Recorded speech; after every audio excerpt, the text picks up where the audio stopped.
If you're a Filipino freelancer or a business owner looking for a legit way to make money online, let me show you something that businesses actually pay for. What I'm about to show you today is a very simple AI system that companies use to automate their messages, their leads, and their bookings. And this is something that people charge a minimum of $500 per month per business to set up and manage. Some use it to grow their own business, and some people use it to provide services to make money online. And by the way, this simple AI system is how businesses instantly reply to their customers, book appointments automatically, and still make sales even while they are asleep. And don't worry if you haven't heard about this before or you haven't seen this before, I'll break down everything as much as I could, as simple as possible. And one last thing, make sure to stay by the end of this video because by the end of this, I'll be giving you a secret cheat code that you can use to easily build your AI bot. So without further ado, let's head to my computer and let's dive in. Alright, here's everything that we're going to be covering today: conversation AI, the key features, tutorial on how to build it, and a pro tip by the end. And so let's get started with a simple definition of conversation AI. Ano nga ba yung conversation AI? So conversation AI is an AI system that talks to leads for you, answers questions, provides value, and books appointments so you don't have to be there every single time. This is one of the easiest ways that you can help out businesses, or this is one of the easiest ways if you're a business owner to be able to address every inquiry from all different channels such as, SMS, website web chat widget, Facebook messages, even Instagram messages, even so WhatsApp. So this is my most simple definition of conversation AI, and let's move forward to the key features of conversation AI, starting with the first one: 24/7 instant reply.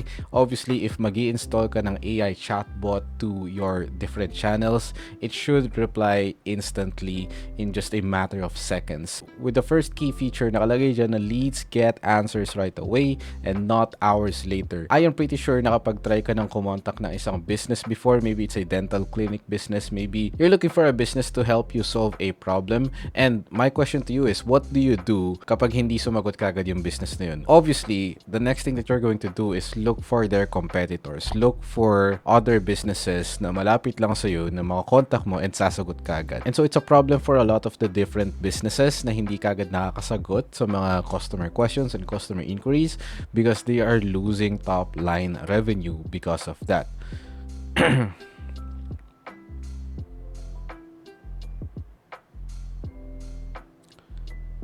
And the key highlight about this first feature is this one. And the key highlight about this first feature is that nag-exist yan so that you don't lose customers to someone else's, or you don't lose your customers to a different business much faster. And so if you're working with a client, you're building this for a client, you're helping them not lose a customer na mapupunta na lang sa competitor dapat nila. So you're practically making them more money. Moving forward to key feature number 2, human-like conversations. With human-like conversations, people will feel heard instead of talked at. And essentially, if magagawa mo yun na yung chatbot na i-implement mo to your clients or to your own business ay merong human-like conversations, this should build trust and keeps them engaged to your business. And that should ultimately lead to a sale later on. Key feature number 3 is automatic booking and follow-ups. And don't worry if you haven't seen this before. I will demonstrate to you later kung paano to sineset up step by step from complete scratch. And lastly, one of the key features as well is that it works across multiple channels. It can operate on Facebook page, sa IG, sa SMS, sa WhatsApp as well, and even sa web chat widget on your website. And with that out of the way, let's now move on to the tutorial, starting with step 1, creating an AI bot. For me to demonstrate to you how to create an AI bot to set up for your business or for your client's business, I'm going to be using the software Go High Level. So I'll go to my Go High Level account and show you how it looks like para makapag-set up ka rin para sa sarili mo. Alright, right here in front of my screen is a Go High Level account, and if we're going to be building an AI system, I will be clicking this button right here, AI agents, and then I will click this conversation AI sa taas, and then I'm gonna start by clicking this button right here, create bot. Now, you have multiple options para makapag-build ka ng AI bot. You can start with this one, yung guided form for a simple setup, and it's very much recommended if you're just starting out and complete scratch ka pa lang. But for this guide, I'm going to be using this prompt-based bot, and you can also start with this one and I will guide you through it. It's much easier kung ito rin gagamitin mo because we will be on the same page. So I will click this create new bot. You have multiple options in here as well, but just so we're on the same page, I will start from complete scratch. Walang default settings, walang templates. I will start from complete scratch. Alright, now I'm gonna have to adjust yung details ng bot. I'm gonna name this one Futuristic Receptionist. There we go. Now you have three options here. Obviously, kung gagamitin mo siya, wag mo siya iwang naka-off. You can use suggestive or you can use autopilot. I'm assuming kung gusto mo siyang sumagot sa multiple channels ng automatically, then you're gonna use itong option na to, yung autopilot. And now here are the supported communication channels that you can use this AI bot on. You have multiple options such as Instagram, Facebook, SMS, chat widget, live chat, and also WhatsApp. You can keep them all on if gagamitin mo siya sa lahat. But for this one, as an example, I'm just gonna use it on a web chat widget. So I'm just gonna use yung live chat right here and I'm gonna turn off everything else. Alright, moving forward, makikita mo dyan yung advanced setting. You can have your business name here. So as an example, I'm gonna use Sun Peak Solar kasi medyo familiar ako with the solar niche. You have the option na maglagay ng wait time before responding. So you can set 2 seconds bago mag-respond. It will wait for 2 or 3 seconds or 5 seconds. By default, iniiwan ko lang yan ng 2 seconds, maybe 1 second, but I would say 2 seconds would be the sweet spot. And then you can set up maximum messages a bot can send in a conversation. And so, ang sweet spot nito would be roughly around 50 maybe. I kinda doubt aabot sa point na lagpas 50 yung back and forth ng isang customer and ng AI bot na isa-set up natin. You also have the option na ma-allow yung bot na mag-respond sa images and voice notes, and you can send the bot to sleep when you send a message manually or through a workflow or automation. So kung ikaw bigla yung magte-take over, ikaw yung nag-respond dun sa customer or someone from your team nag-respond dun sa customer, magta-turn off yung bot or magsisleep yung bot, hindi sasagot yung AI bot dun sa customer na yun because somebody took over. So you can put this on and then pwede ka mag-set up ng reactivation time, maybe after 2 hours kapag tapos na yung conversation or after 3 hours, depending sa preference mo. You can even have it as 24 hours, kumbaga. Alright, I just hit save and then makita natin dito sa taas yung bot training. From here, papipiliin ka ng knowledge base na gagamitin mo as you can see right here. And a simple definition ng knowledge base is basically, let me just go back to my drawing board. Ito siya, knowledge base and prompt. So an AI bot contains two primary things. One is yung knowledge base. This is what the bot knows, kung ano yung alam niya about the business, ano yung history ng business. Kailangan niya malaman yung lahat. Ano yung niche ng business, industry average, ano yung pricing, ano yung services ng business. Kailangan niya malaman just so he can answer or the bot could answer appropriately to the customers na makakausap niya. And then we also have prompt ng bot. And this is how the bot should behave.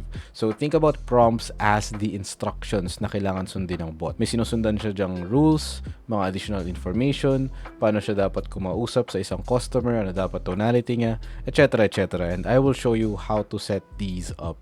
So going back to go high level, later magsa-set up tayo ng knowledge base. Unahin muna natin yung prompt because knowledge base, it's pretty straightforward to set this up. So I'll skip this for now. Move on tayo sa bot goals. So right here in front of my screen, pwede may testing yung bot on the right side. As an example, I can type hey and then supposedly magre-respond siya. This is the part na tinitrain mo na yung bot and this is the part na tinuturuan mo na yung bot kung paano dapat siya mag-behave. And so ito yung prompt. I will just click this para mag-expand. So sa prompt, you have three main fields na kailangan fill upan. You have the personality, you have the goal, and yung additional information. Personality is basically all about kung anong klaseng bot yung sinesetup mo. Ano yung, kumbaga, ano yung name ng bot, and maybe even yung tonality. Diyan mo yun pwede ilagay sa personality. Dito naman sa goal, as obvious as it sounds, diyan mo ilalagay yung goal ng bot, kung ano yung purpose ng bot, at kung ano yung goal niya with every conversation to each customer na makakasalamuha niya. And also, you have here yung additional information. Pwede ka mag-set up dyan ng conversation guidelines, mga examples na kailangan nyo sundin, and also rules na kailangan nyong sundin. And every time na may kakausapin siyang customer, lagi niyang sinusunod tong personality, yung goal, and additional information every single time. And later in this video, if you're wondering kung ano ilalagay dyan sa personality, sa goal, and additional information, by the end of this video, I'll give you the secret cheat code para ma-set up to as easy as possible. So just stick around until the end of this video. I'll hit save for now, and let's now move on to building the knowledge base. So I'll just click knowledge base right here sa taas, and then let's say for example I'll be creating a new knowledge base right here. I will enter a knowledge base, futuristic receptionist. Yan yung gagawin kong name ng knowledge base. And I think this is optional, so you can just hit create, and now we are on this interface. So like I said earlier, yung knowledge base, this is what the bot knows about your business. This is what the bot knows about your clients or to your own business. And so within the knowledge base, you can have or you can upload multiple forms of knowledge base. So right here, I'll click add source. You have the option. Pwede ka maglagay ng web crawler, meaning yung mismong bot yung mag-crawl around the internet, yung mismong bot yung mag-check ng website ng client or yung website ng business just to use it as a knowledge base. Babasahin niya kung ano yung contents ng isang website or landing page, and then gagamitin niya yun as his knowledge base. So you can just click this web crawler, and now ilalagay mo na lang dyan yung link or yung URL ng website ng business mo or yung website ng business ng client mo, and it should be able to extract data from that website. And like I said, gagamitin niya yun as his knowledge base or as the knowledge base ng bot na yun. Moving forward, we also have FAQs. If familiar na yung business or familiar na yung client mo about the frequently asked questions, pwede ka mag-set up ng FAQ. So as an example, what's 1 plus 1 plus 1? And then obviously right here, lalagay mo dyan yung kung ano yung gusto mong sagutin ng bot. Obviously, it's 2. You can correct me if I'm wrong. Something like that. The bot will behave something like that. I'll hit save. So yan, meron tayong 1 FAQ. Pwede ka rin mag-add ng tables. Basically, tables, pwede ka mag-upload ng CSV file. So this is great for e-com clients, or this is great for e-commerce na businesses, or mga businesses na may inventory, mga business na may data or information within an Excel sheet or Google Sheet file. You just need to export it as a CSV file, and then you're gonna have to upload it here, put a name on it, and then hit save. Next, you can also have rich text. So if you're a huge fan of typing every single piece of information about a business, you can type it in here. You don't need to be, hindi naman kailangan na maglagay ka pa ng mga headline na lagyan siya ng heading, headline 2, headline 3.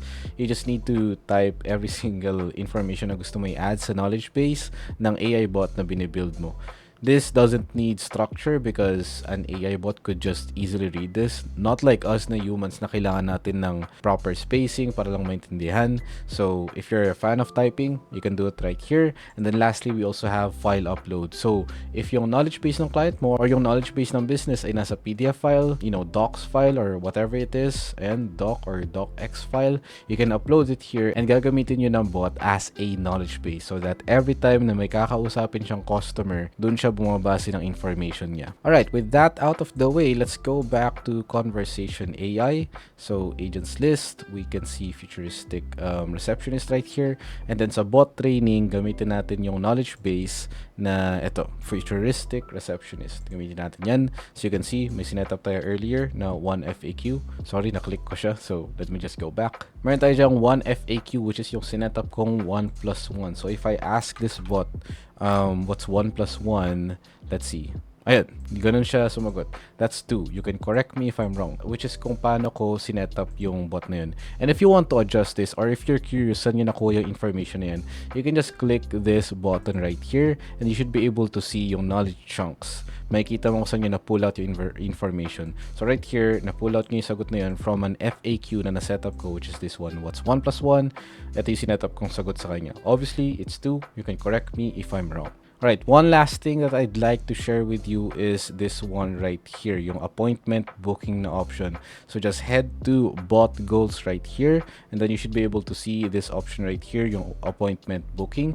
So you can just click this, select a calendar. You're gonna have to create a calendar within Go High Level para dun mo isa-set up yung availability mo and which day of the week available to book a call. And this heavily depends sa kung anong klaseng business yung meron ka or kung anong klaseng business yung meron yung client mo.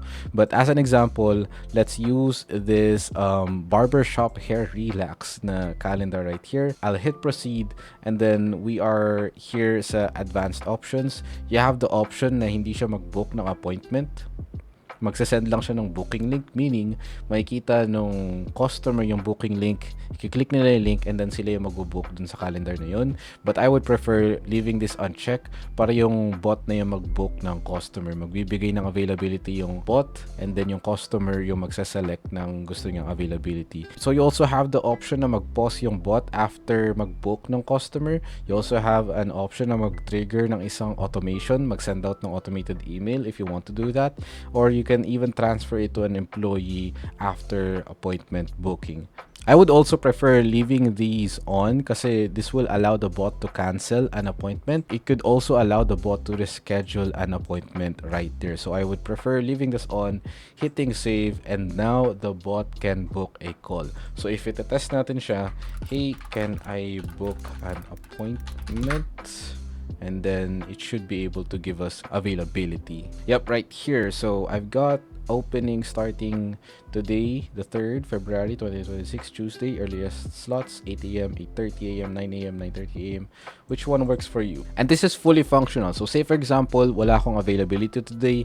Do you have availability tomorrow?